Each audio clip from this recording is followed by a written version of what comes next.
So here, working on the 64, we've got our good guy Emmanuel, and we're getting this interior all wrapped up. But right now what he's working on is we have custom-made steering wheel covers.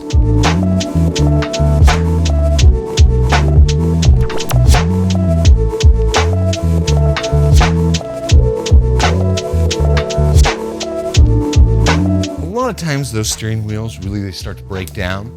Even if we had a completely restored one, I like these.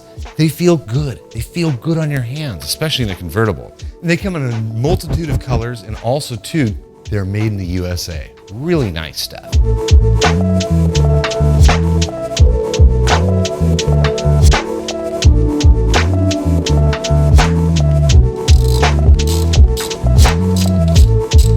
Then we're gonna go ahead and put the centerpiece on there. So this is the chrome piece. This is how houses the horn button. We have the nut that goes on there. And what you'll have is there's an additional chrome piece that goes right here against the chrome and on the wheel. And then we have the new centerpiece. So those ones work for both Fleetwood and Eldorado models.